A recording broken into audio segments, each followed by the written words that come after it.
수많은 고대 신화나 설화 속에는 하나님께서 인간을 창조하신 것처럼 신들이 인간을 창조한 이야기가 나옵니다.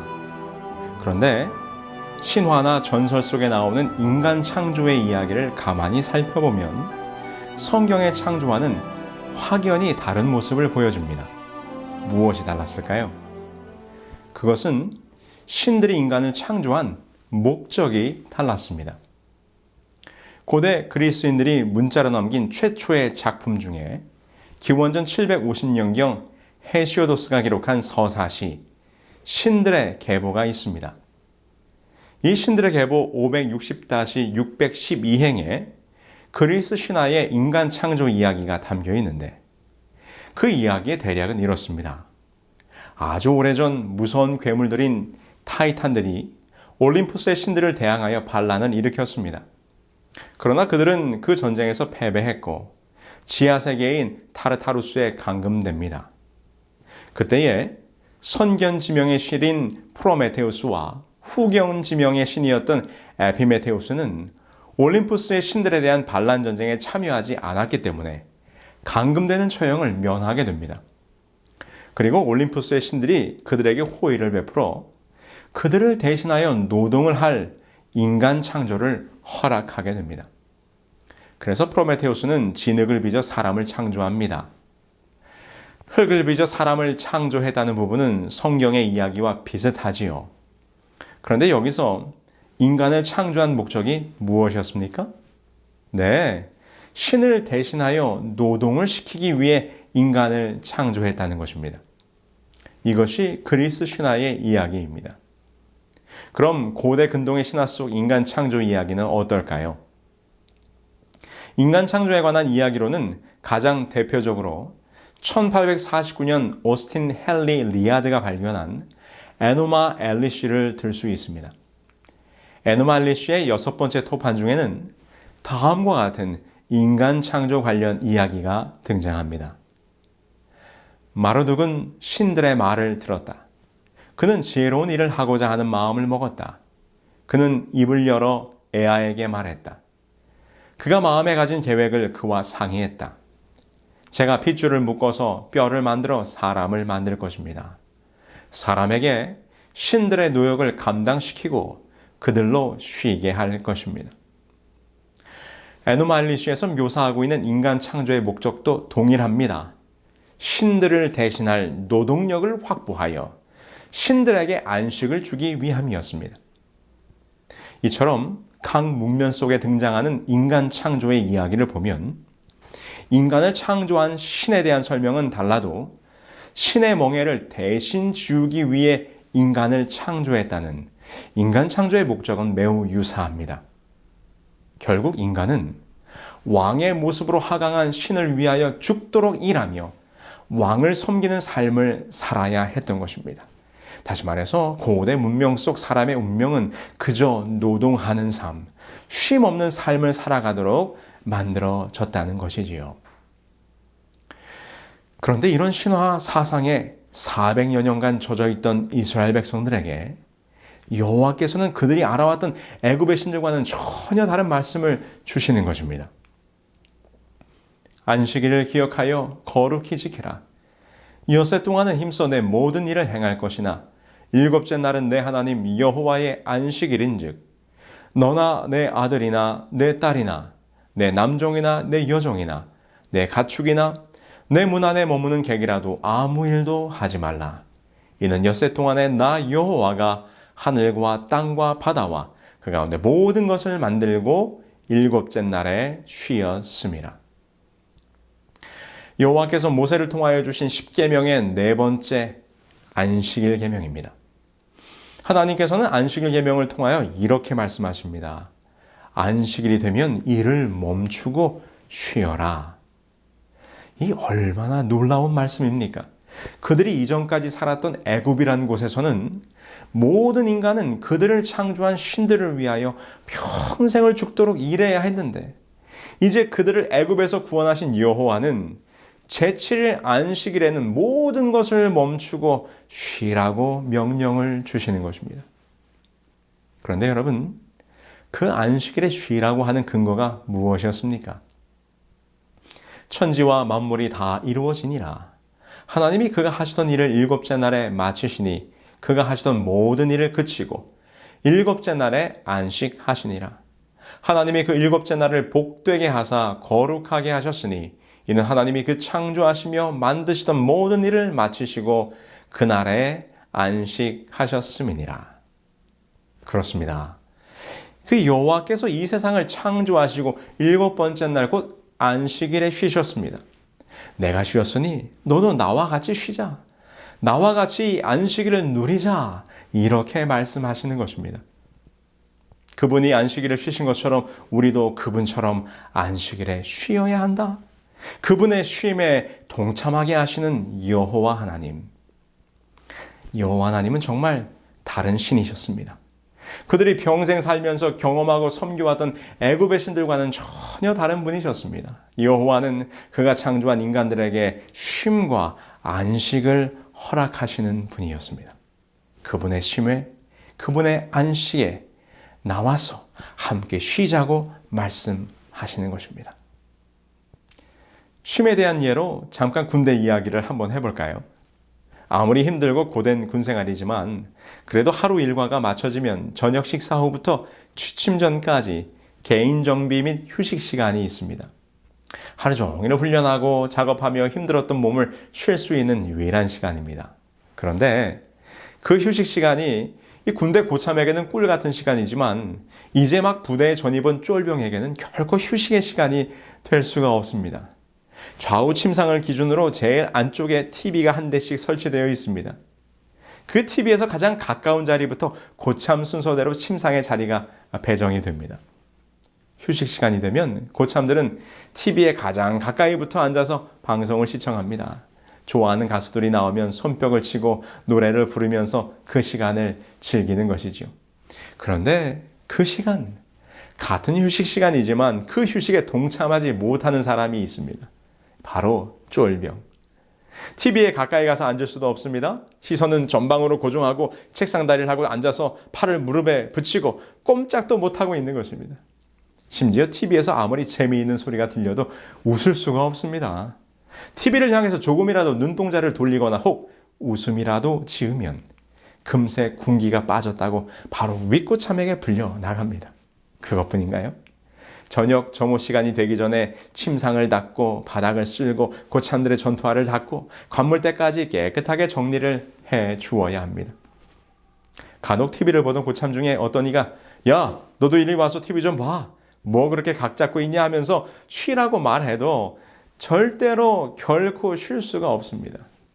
군대에서의 저녁 휴식 시간은 고참에게는 꿀 같은 시간이지만 쫄병에게는 결코 쉴 수 없는 고역의 시간인 것입니다.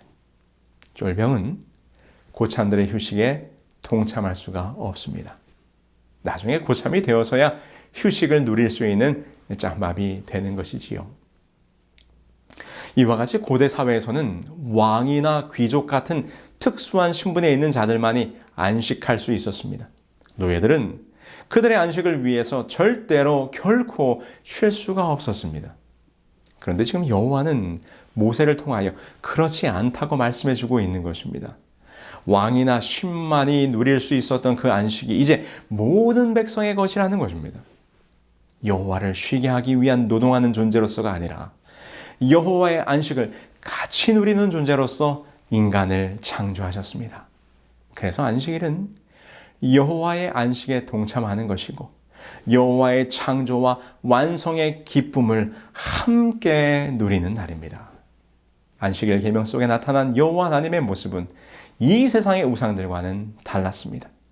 당신이 창조한 인간들을 얼마나 사랑하시는지, 우리를 얼마나 아끼고 살피시는지 와서 좀 쉬어라. 얼마나 힘들었니? 이제 와서 나의 안식에 함께 하자꾸나라고 우리를 초청하십니다. 여러분, 이것이 안식일의 의미이고 안식일 속에 나타난 우리 여호와 하나님의 모습입니다. 그런데 오늘날 대부분의 기독교인들은 이 안식일이란 말을 매우 부담스럽게 느끼고 있습니다. 많은 그리스도인들에게 익숙치 않은 날입니다. 왜냐하면 가톨릭을 포함해서 대부분의 기독교인들이 안식일이 아니라 주일을 지키고 있기 때문입니다.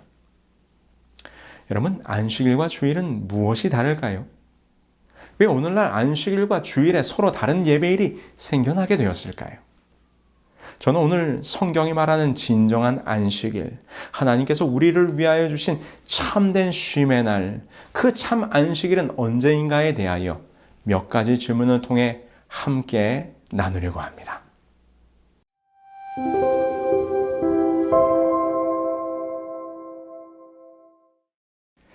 여러분 어떻습니까? 안식일이 정녕 유대인들에게만 주어진 날일까요? 출애굽기 20장 8절에 보면 안식일을 기억하여 거룩하게 지키라는 계명을 주셨습니다. 이는 분명 시내산에서 이스라엘 백성들에게 선포된 말씀이죠. 하나님께서는 오랜 세월 이방에서 사는 동안 그들이 잊고 살았던 여호와의 존재와 그분이 어떠한 분이신가를 가르치셨습니다. 그리고 그들에게 언약으로 십계명을 주셨습니다. 십계명에서 보듯이 여호와께서는 안식일을 기억하여 지켜야 될 날로서 그의 백성들에게 주신 것임을 분명히 보게 됩니다. 이후에 구약의 모든 이스라엘 역사를 살펴보면 그들은 안식일을 지켜왔습니다. 그러나 우리가 오해하지 말아야 할 것은 십계명이 시내산에서 주어졌기 때문에 시내산 이전의 시대에는 십계명이 없었다고 생각하는 것입니다. 그러나 그렇지 않습니다. 십계명은 오랜 이방에서의 삶을 통하여 그들이 잊어버렸던 하나님과의 언약과 말씀을 다시금 새롭게 하시고자 돌판에 기록하여 주신 것입니다. 그러나 십계명에 기록된 10가지 계명은 시내산 이전부터 있었던 것입니다. 왜 요셉이 보디발의 아내를 범하지 않았습니까? 그것은 이미 그들의 마음속에 간음하지 말라 하나님의 계명이 있었기 때문이지요. 물론 안식일도 마찬가지입니다. 창세기 2장 1절로 3절을 보실까요? 천지와 만물이 다 이루니라. 하나님의 지으시던 일이 일곱째 날이 이를 때에 마치니 그 지으시던 일이 다음으로 일곱째 날에 안식하시니라. 하나님 일곱째 날을 복주사 거룩하게 하셨으니 이는 하나님이 그 창조하시며 만드시던 모든 일을 마치시고 이 날에 안식하셨음이더라. 안식일은 태초에 이 세상을 만드신 창조의 기념일로서 이미 인류의 조상에게 주어진 날이었습니다.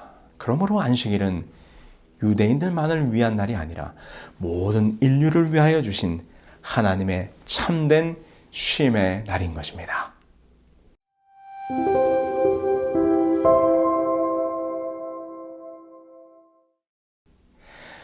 예수님과 안식일에 대하여 한번 살펴보도록 할까요? 먼저 예수님 자신은 안식일을 어떻게 보내셨습니까?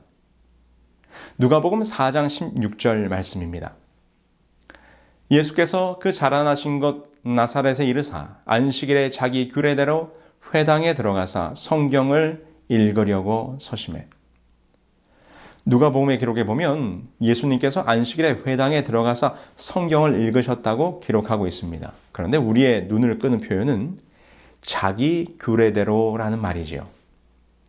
개역개정에서는 늘 하시던 대로라고 번역하고 있습니다.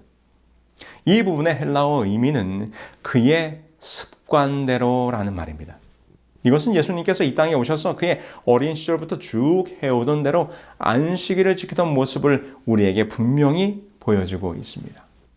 구약의 안식일이 예수님 당시에도 이어졌음을 보여주는 것이고 예수님 본인도 안식일을 구별하였음을 우리에게 알려주고 있는 것입니다.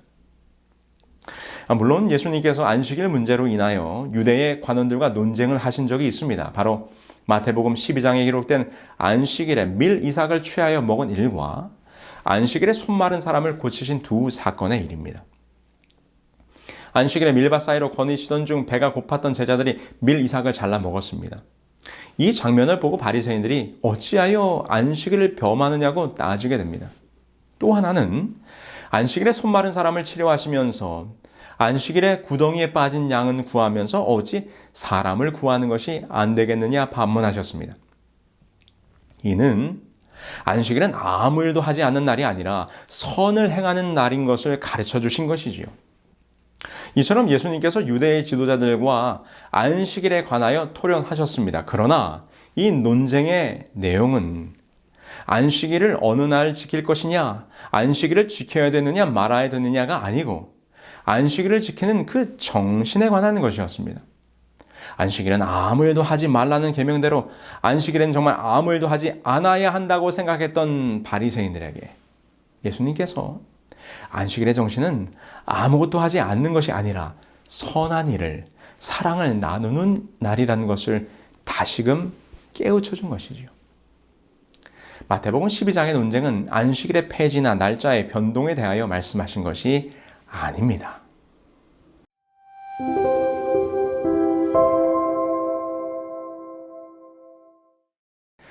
안식일과 주일에 대한 문제를 생각할 때 가장 많이 듣게 되는 질문이자 안식일이 주일로 변경되었음을 이야기하시는 분들의 설명이기도 합니다. 우리가 잘 아는 것처럼 예수님께서 돌아가신 사건은 금요일 오후였습니다. 예수님께서 십자가에 돌아가실 때 그곳에는 갈릴리에서 온 여인들이 있었습니다. 금요일 저녁 안식일이 되기 전에 예수님의 시체는 아리마대 요셉에 의해 무덤에 넣어졌고 그 이후에 그 여인들의 행동에 대해서 성경은 이렇게 기록합니다. 이날은 예비일이요 안식일이 거의 되었더라.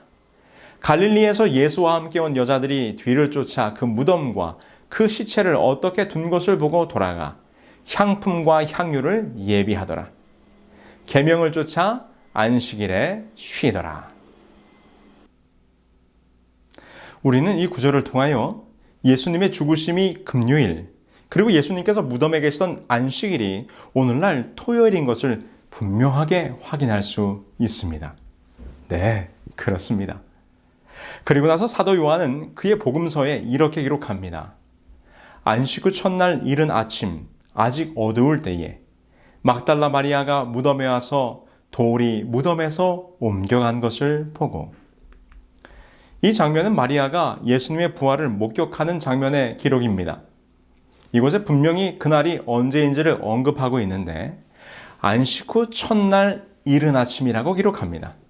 당연히 예수님은 일요일에 부활하셨기 때문에 안식 후 첫날이 일요일이라면 당시의 안식일은 오늘날의 토요일인 것이 다시 한번 확인이 됩니다.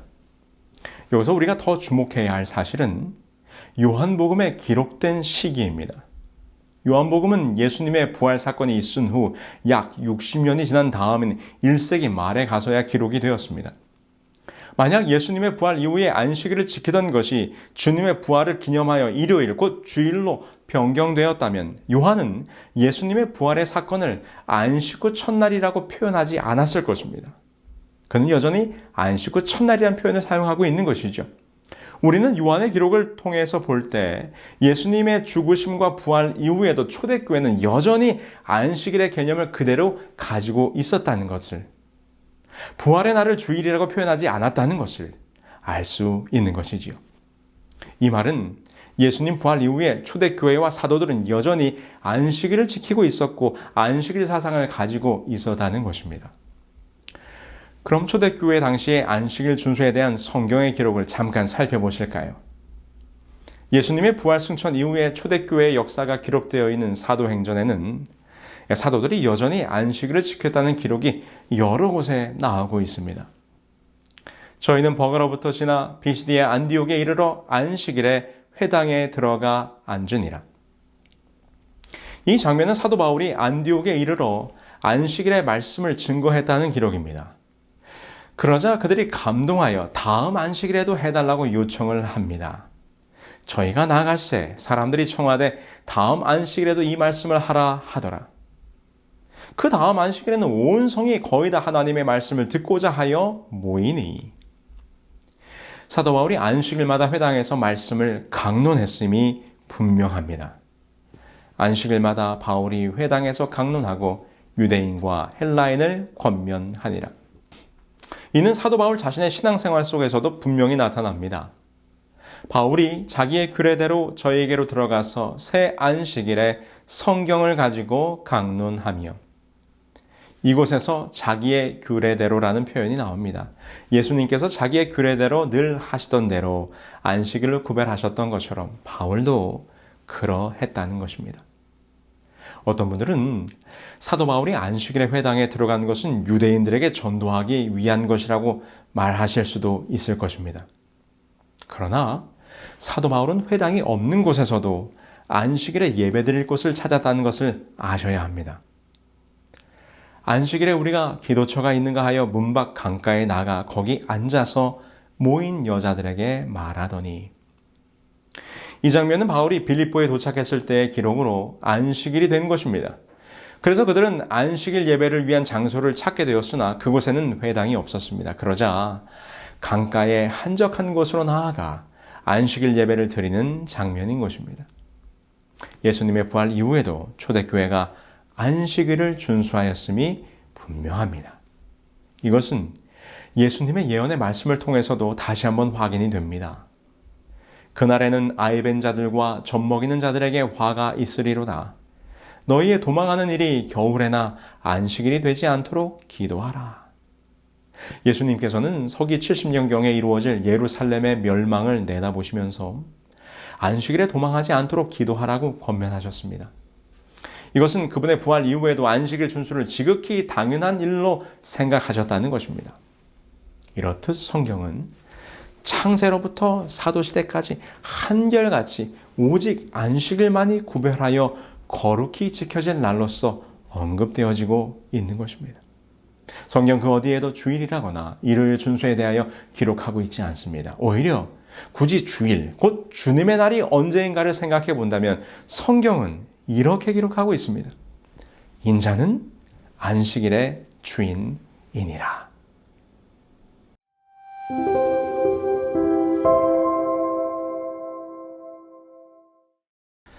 주일 예배 시작의 근거는 성경에서 찾을 수 없습니다.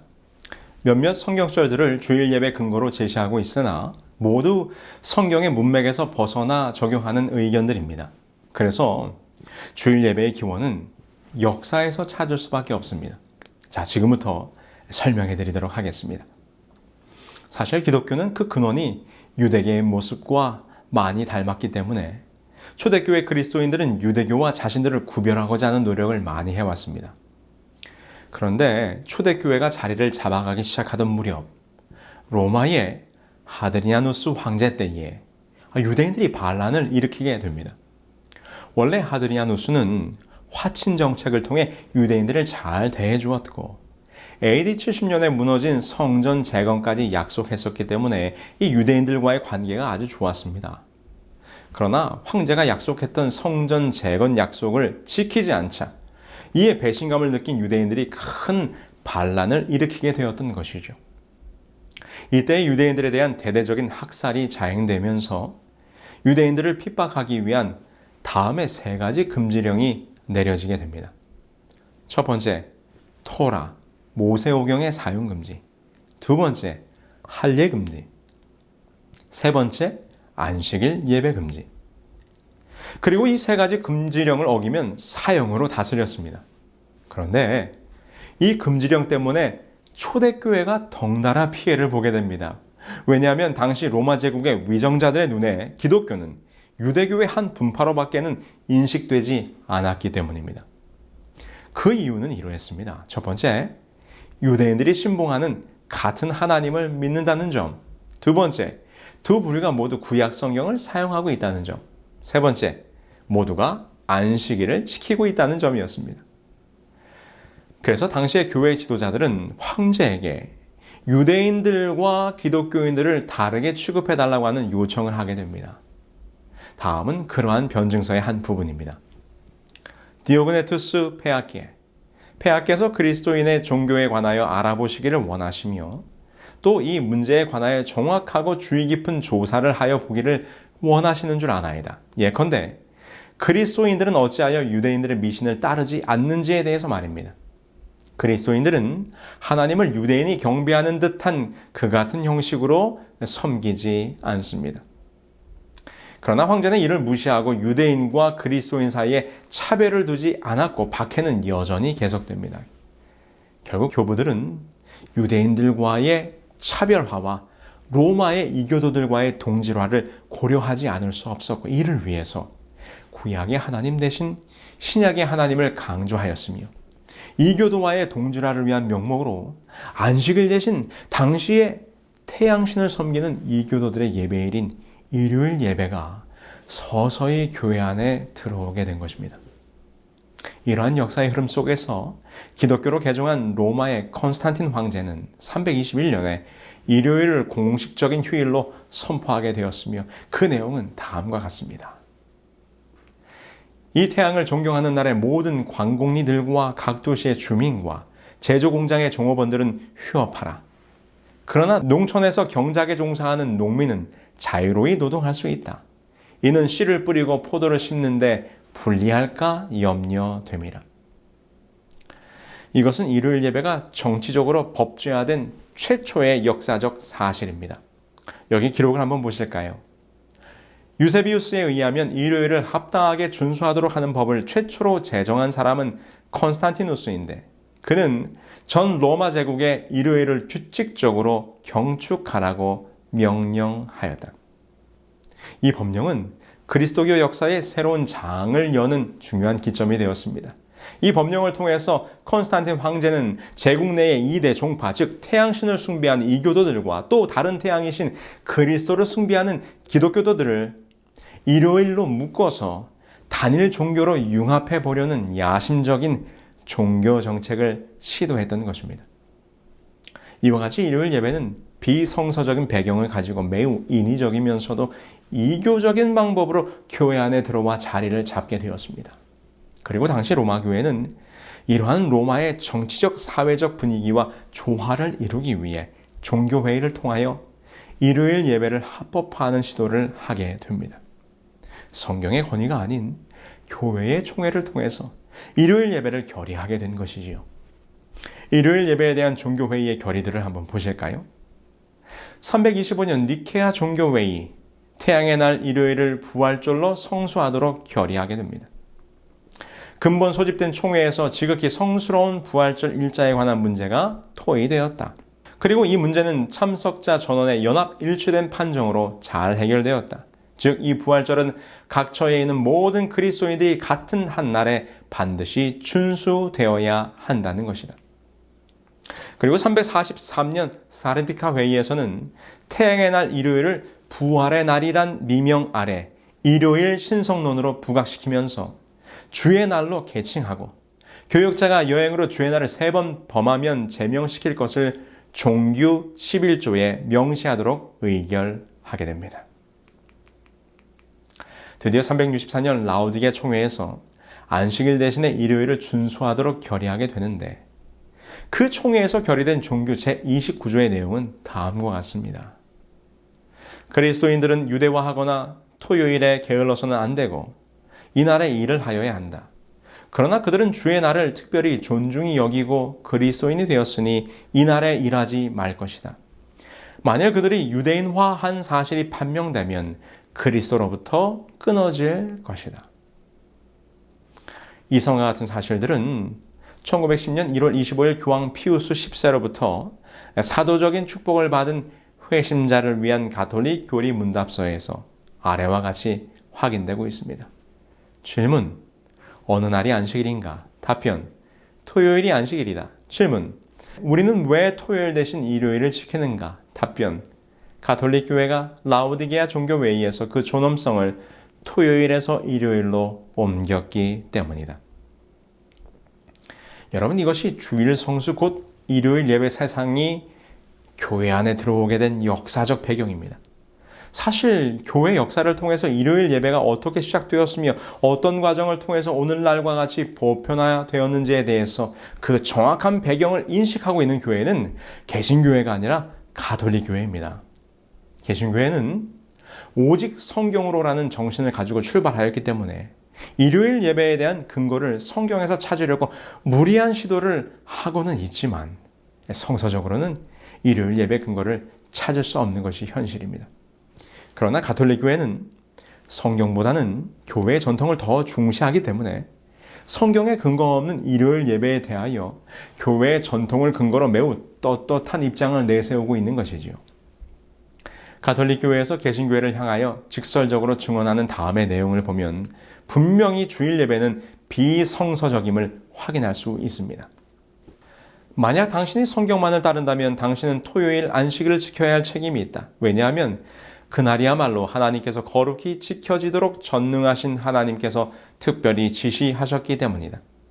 비가톨릭 신자들은 1800년간 일요일을 지킴으로써 성경의 제도가 아닌 가톨릭 교회의 전통을 실천하고 있는 것이다. 성경만을 신앙의 유일한 지침으로 주장하고 있는 개신교회는 일요일 준수에 대한 아무런 보증이 없다. 주일을 거룩하게 지킬 의무의 예를 들어보자. 이는 물론 신자의 가장 중대한 의무의 하나이지만 성서에는 그에 대한 명백한 구절을 하나도 찾아볼 수 없다. 성서의 안식일은 토요일이지 일요일이 아니다. 교회 역사가인 네안더도 이렇게 이야기합니다. 일요일을 축일로 삼은 것은 다른 모든 축제일의 경우처럼 단지 인간이 제정한 것이다. 안식일 예명을 일요일로 변경하는 명령을 내리고자 하는 의도가 사도들에게나 초대교회에 전혀 없었다. 그렇습니다. 지금까지 우리가 살펴본 것처럼 주일 예배, 곧 일요일 준수에 대해서는 성경에 어떠한 근거도 찾을 수가 없습니다. 그것은 기독교의 지나온 역사 속에서 신앙의 환경과 시대가 바뀌면서 타협해온 역사의 산물임을 우리는 분명히 깨달아야 하는 것입니다. 그렇다면 어떻게, 왜 이런 일이 일어나게 되었습니까? 그것은 우리로 하여금 다시 다니엘서의 예언으로 돌아가게 합니다. 다니엘서 7장 25절 그리고 8장 12절입니다. 그가 또 때와 법을 변개코자 할 것이며 그것이 또 진리를 땅에 던지며 자애로 행하여 형통하였더라. 이 예언은 우리가 지난 시간에 살펴보았던 작은 뿔에 관한 예언입니다. 우리는 하나님을 대적하고 성경의 진리를 땅에 던지게 될 적그리스도의 세력으로서 이 작은 뿔의 활동에 대하여 공부하였습니다. 그런데 그 작은 뿔이 하는 중요한 일 가운데 하나가 바로 하나님의 때와 법을 변경하는 것이었습니다. 바로 이 예언의 성취가 오늘날 참 안식일을 변경하여 주일 성수라는 비성서적인 교리로 이 기독교 안에 자리 잡게 된 것입니다. 이것은 가톨릭 스스로가 인정하는 사실입니다. 성경은 안식일을 거룩히 지키라고 말한다. 그러나 로마 가톨릭 교회는 말하기를 아니다. 나의 신성한 권위로서 안식일을 폐하고 주일 중 첫째 날인 일요일을 거룩하게 지키라고 명령하는 바이다. 마지막으로 말하노니 교회의 전통은 성경보다 위에 있다고 선포하는 바이다. 우리는 우리의 교리를 전통에 기초한 것이다. 교회는 그 창립자 그리스도께 받은 거룩하고도 절대적으로 확실한 권리를 가지고 안식일을 지키는 것을 일요일로 변경하였다. 가톨릭 교회는 안식일을 일주일 중 7째 날인 토요일에서 첫째 날인 일요일로 변경한 후 10계명의 셋째 계명을 고쳐 일요일을 주일로 지키라고 하였다. 제가 앤드루스 대학 세미나리에서 공부할 때의 일입니다. 먼 타국에 와서 유학 생활을 한다고 하는 것이 결코 만만치 않은 삶의 도전인 것은 경험해 보신 분들은 다 아실 것입니다. 외국어로 공부를 하는 것도 쉽지 않은 일이지만 특별히 힘들었던 것은 학업과 생업을 같이 해야 한다는 것이지요. 당시에 유학 오신 모든 목사님들이 공부를 하면서 시간을 쪼개어 학교에서 일을 하였습니다. 저도 마찬가지로 학교에서 일을 했는데 저는 카페테리아에서 일을 하게 되었습니다. 카페테리아에서 할 수 있는 모든 일들은 다 하였습니다. 부엌에서 요리도 하고 홀에 나가서 테이블을 닦고 청소하는 일, 그리고 저녁 시간에는 워싱룸에 들어가서 설거지를 하였습니다. 그러던 어느 날, 그날은 수요일이었고 제가 배정받은 시간은 저녁 8시부터 밤 10시까지 설거지를 하는 것이었습니다. 학생들이 저녁을 먹고 남긴 그릇들을 닦는 것이지요. 물론 그 많은 그릇들을 손으로 닦지는 않습니다. 남은 음식물과 쓰레기들을 정리한 후에 접시를 커다란 기계에 집어넣으면 그곳에서 세척이 되어서 나오는 것입니다. 그런데 한참 잘 돌아가던 기계가 멈춰 섰습니다. 확인을 해보니 그릇을 닦는 세제가 다 떨어진 것이었습니다. 그러나 늘 있는 일이었기에 저는 늘 하던 대로 세제를 찾으러 자재 창고로 들어갔습니다. 그런데 창고를 이리저리 아무리 찾아도 식기세척용 세제가 없는 것입니다. 그래서 식당 매니저를 찾아갔습니다. 그리고 상황을 설명했지요. 그러자 그 매니저가 본인이 찾아보겠다고 하더니 결국은 재고가 없다면서 기계를 돌리지 말고 손으로 그릇을 다 설거지하라는 것입니다. 어떡합니까? 조금은 황당했지만 할 수 없이 설거지를 하기 시작합니다. 그런데 아무리 해도 산더미처럼 쌓여있는 접시들이 줄지를 않는 것입니다. 시간은 점점 지나서 밤 12시가 다 되어 가는데 제 마음속에 짜증이 좀 나기 시작했습니다. 매니저란 사람이 미리미리 물품을 준비해둬야지 그 세제가 하나 없어서 이 고생을 하는가.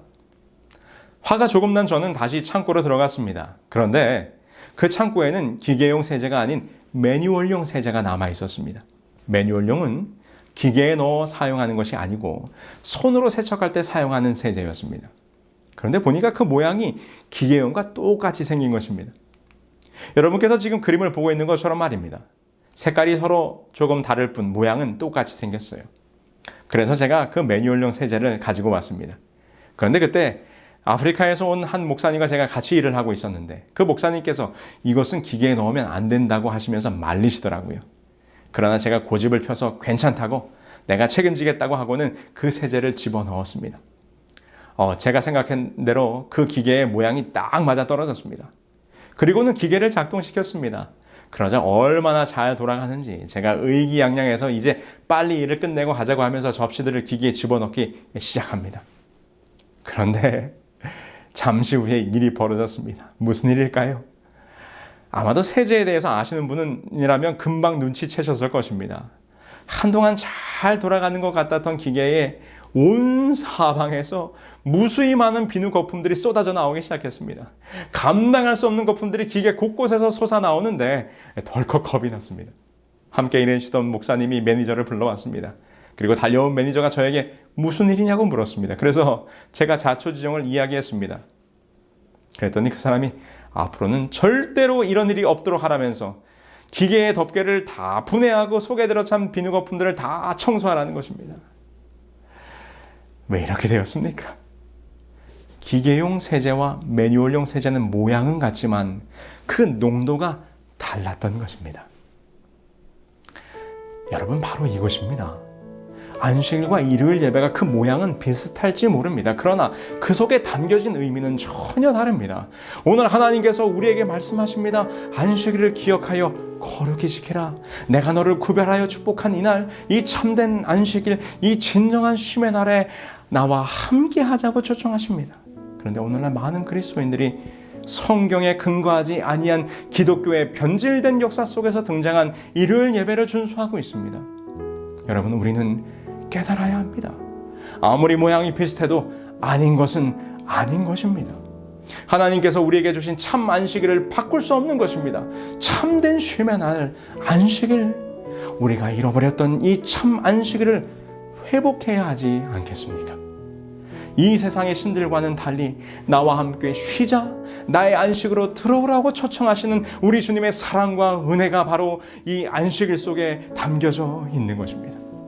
주께서는 오늘 우리를 초청하십니다. 수고하고 무거운 짐진 자들아, 다 내게로 오라. 내가 너희를 쉬게 하리라. 오늘 이 시간 진리 안에서 참된 쉼을 발견하시는 여러분 모두가 되길 바라면서 말씀을 마치겠습니다.